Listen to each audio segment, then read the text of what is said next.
Ketemu lagi dengan saya, Bu Wiwi Utami. Saat ini saya akan menyampaikan materi perkuliahan dengan judul asuhan keperawatan pada klien dengan tipoid abdominalis. Pada materi ini akan saya jelaskan meliputi definisi, kemudian penyebab, tanda gejala, patofisiologi, penata laksanaan, serta diagnosa keperawatan yang mungkin muncul untuk demam tipoid. Oke, kita mulai yang pertama, definisi dulu.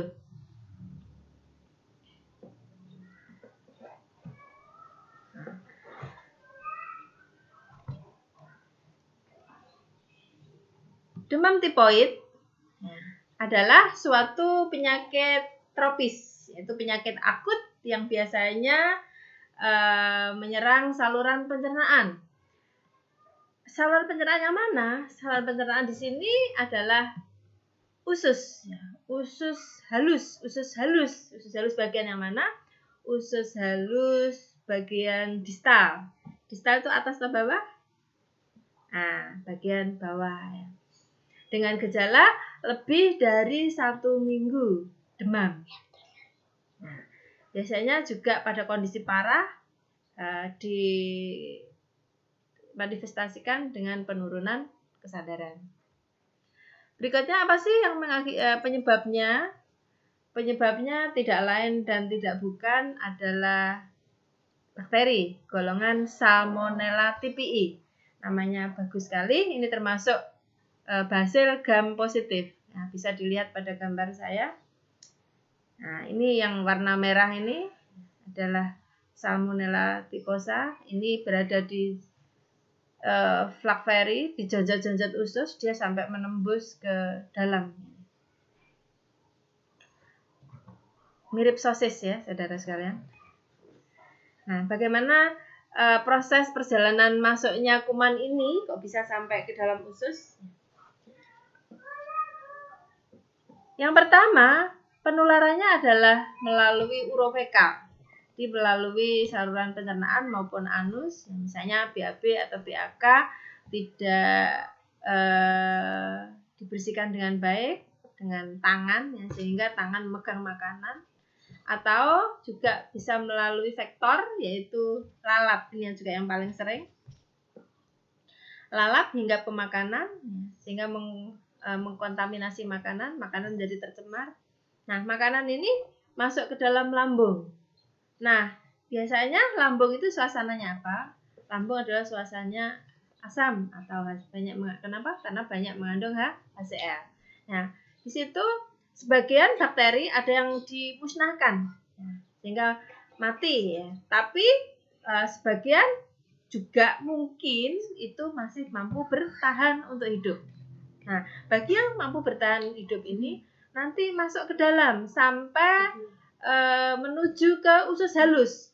Nah, di usus halus ini terutama dia akan bertengger di usus bagian bawah. Kenapa di bagian bawah? Karena di bagian atas ini masih suasana asam dan bakteri ini tidak bisa hidup pada suasana asam. Ingat itu ya. Nah, pada usus yang paling bawah ini sampai bisa menembus yang namanya ini lapisan usus sampai ke lapisan flagfire. Nah, di sini karena menembus di situ akan merusak usus. Nah, ini terjadi peradangan pada usus. Merusak ususnya. Biasanya akan timbul rasa nyeri, mual ya. Nah, dan keluhan-keluhan pencernaan, diare, konstipasi, kayak seperti itu.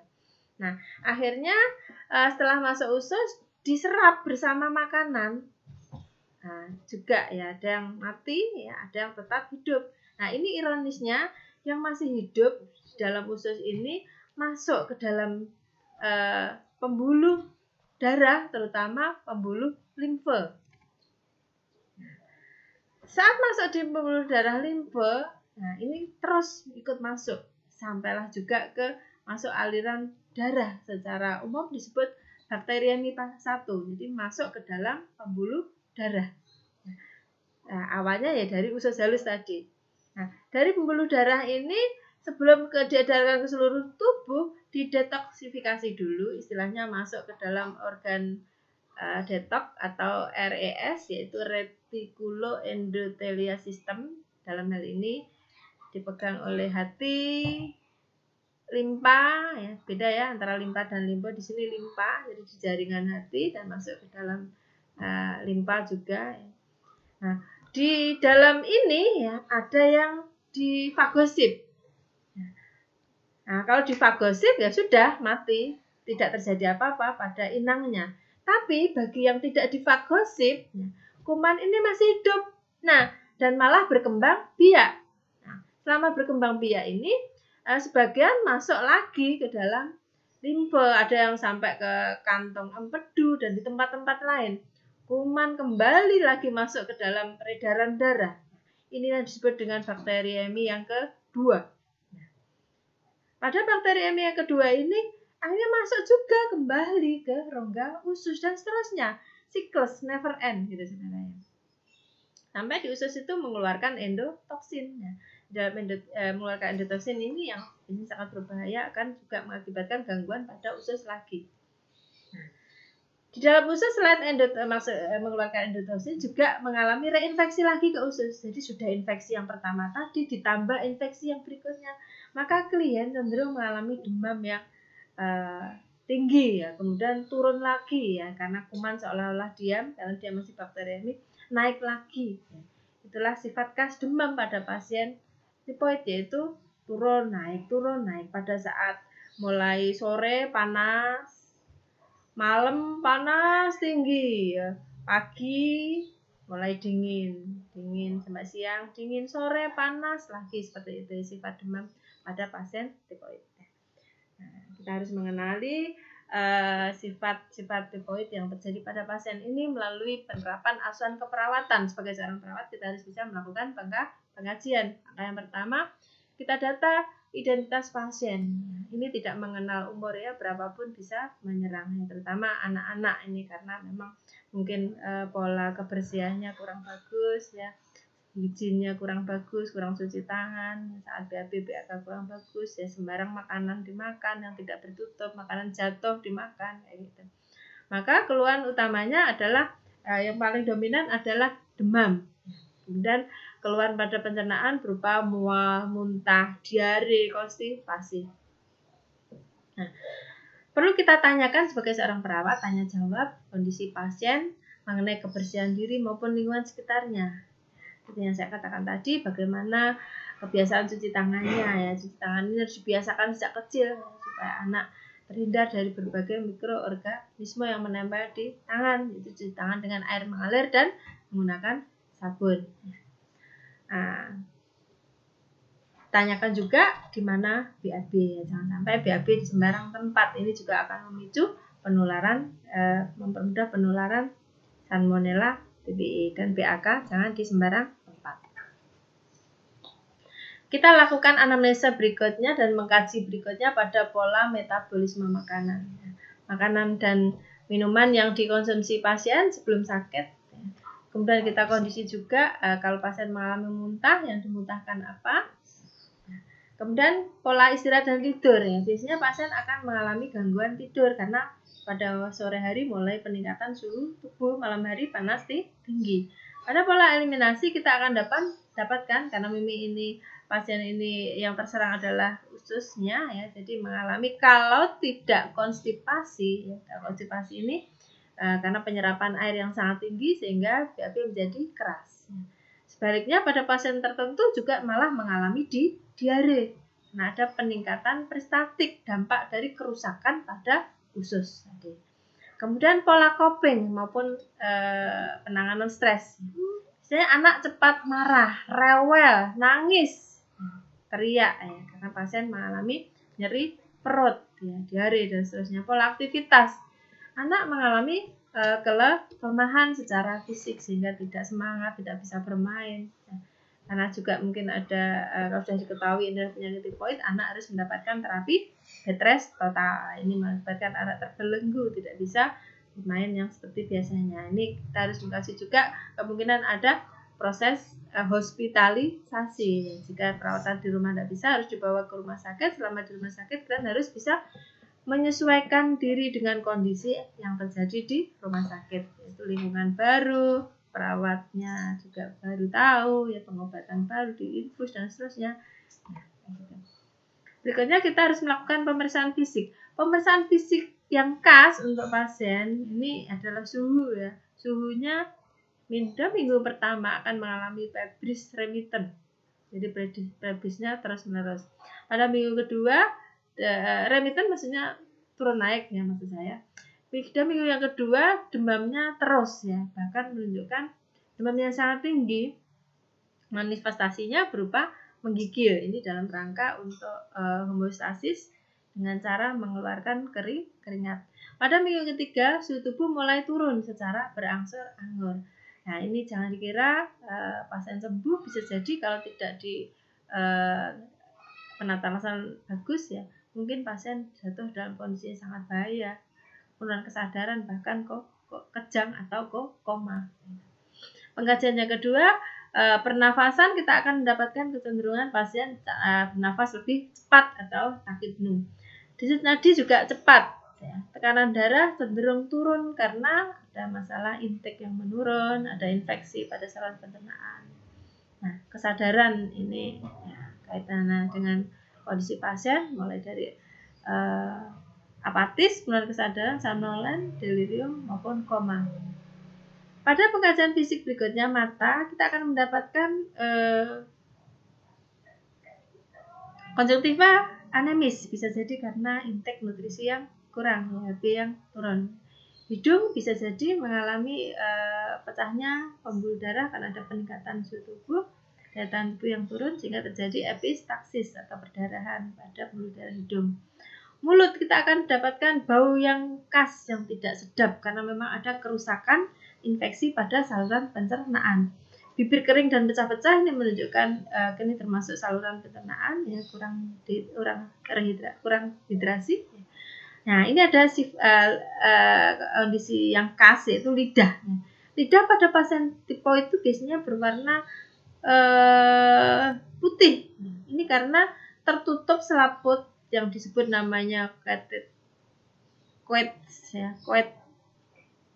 tongue atau lidah putih dengan ciri khas ujung dan tepi kemerahan, tengahnya berwarna putih, dan bila dijulurkan ini kemungkinan bergerak-gerak sendiri atau tremor. Kemudian kita lakukan pemeriksaan ke bawah yaitu perut, ada penimbunan gas karena metabolisme atau pencernaan tidak sempurna, maka disebut dengan istilah kembung atau meteorismus. Kemudian kita akan dapatkan nyeri tekan pada perut bagian kanan atas. Ini kenapa? Karena ada pembengkakan ya pada hepar. Kemudian limpa juga sering membesar. Ini terjadi pada perut kiri atas ya. Kalau kita lakukan palpasi, klien mengeluh nyeri dan kita dapatkan yang pada kondisi yang sangat parah mengalami perut secara keseluruhan mengalami pembesaran atau bengkak. Kemudian pemeriksaan ekstremitas, klien mengeluh seluruh sendinya mengalami ngilu atau nyeri. Nah, pemeriksaan penunjang yang kita bisa lakukan ya biasanya panas lebih dari 2 atau 3 hari dilakukan pemeriksaan pengambilan darah yang mana akan menunjukkan leukositnya turun, anemi, maksudnya leukositnya meningkat, anemi, gitu. Kemudian yang khas pemeriksaan untuk tipoid yaitu namanya WIDA. Ini dilakukan setelah 3 hari panas atau setelah demam 1 minggu. Nah, ini nanti akan menunjukkan titernya O, H maupun V. Untuk membuat diagnosa ini positif tipoid atau tidak, kita akan melihat nilai titer antigen O. Jika titernya bernilai lebih dari 1/100, ini menunjukkan kenaikan yang progresif atau disebut dengan positif tipoid. Namun jika H, antigen H-nya ini meningkat, ini belum tentu tipoid. Bisa jadi pasien tertentu mendapatkan imunisasi tipoid sehingga ini dampak dari tingginya titer H, ini dampak dari pemberian imunisasi. Atau titer H meningkat pada pasien yang sudah sembuh dari tipoid, ini menunjukkan pasien mengalami kekebalan terhadap Salmonella typhoid. Nah, sebagai seorang perawat kita perlu juga memahami bagaimana memberikan penata laksanaan kepada pasien anak yang mengalami typhoid. Ya, yang pertama, tujuan penata laksanaan yaitu memberikan perawatan dan pengobatan yang sifatnya suportif. Yaitu mutlak ya, pasien harus diisolasi atau disendirikan. Yang kedua, pemenuhan kebutuhan makanan dan cairan. Biasanya karena memang ada masalah di pencernaan ya, lakukan pemenuhan kebutuhan cairan berdasarkan kondisi pencernaannya. Berikanlah makanan yang tidak tinggi serat ya, misalnya makanan berbentuk bubur halus dan makanan yang tidak mengandung gas nah, ini sebagai kontraindikasinya. Kemudian yang ketiga, batasi aktivitas, bahkan harus bed rest. Untuk tindakan terapeutik atau kolaborasi pada medis, kita lakukan kolaborasi untuk pemberian antibiotik, misalnya chloramphenicol dengan dosis ruatan 50-100 mg kilogram per hari atau intravena 3 kali sehari selama 10-14 hari, ini untuk oral. Bila tidak ada chloramphenicol, biasanya tim medis akan memberikan amoxicillin maupun cotrimoxazole sesuai dengan berat badan anak. Nah, berikut masalah keperawatan yang bisa kita tegakkan untuk klien yang mengalami typhoid abdominalis, yaitu peningkatan suhu tubuh atau hipertermi berhubungan dengan proses peradangan. Yang kedua, nyeri pada perut maupun nyeri pada persendian. Kalau pada perut ini penyebabnya adalah peradangan pada usus. Risiko kekurangan cairan berhubungan dengan intake yang kurang. Risiko perubahan nutrisi kurang dari kebutuhan tubuh karena juga intake makanan yang kurang. Perubahan membran mukosa oral, ini bisa dampak dari ketidakefektifan higienis oral. Dan ini yang keenam, ini risiko terjadi penularan. Ya, bisa juga terjadi wabah kalau tidak dilakukan pemutusan mata rantainya dengan cara hidup bersih. Adapun intervensinya secara keseluruhan untuk hipertensi bisa dilakukan pengukuran suhu secara berkala 2 jam sekali atau sesuai dengan keperluan. Lakukan kompres dengan 7 titik atau yang sekarang ilmuwan terbaru adalah lakukan CK ya, setiap 10 menit, 5-10 menit sekali. Kemudian atur suhu lingkungan ya, berikan pakaian yang mudah menyerap, biasanya terbuat dari katun. Kemudian sediakan intake cairan sedikit-sedikit sering, berikan minum sedikit-sedikit sering. Dan untuk yang nyeri perut, ini berhubungan dengan peradangan usus. Yang pertama, berikan tentunya prinsip DTEK ya dalam memberikan intervensi, seperti edukasi ya, penyebab nyeri apa ya, kemudian kita juga lakukan penjelasan ya, nyerinya disebabkan apa, kemudian atur posisi yang nyaman. Berikutnya juga kolaborasi roboransia supaya nafsu makannya bagus sehingga peradangannya cepat teratasi, serta kolaborasi antibiotik. Terus manajemen nyeri jangan lupa, yaitu pada anak-anak kita distraksi dengan cara bermain di tempat tidur ya, tanpa mengurangi terapi bed rest. Kemudian relaksasi dengan tarik nafas panjang. Gitu.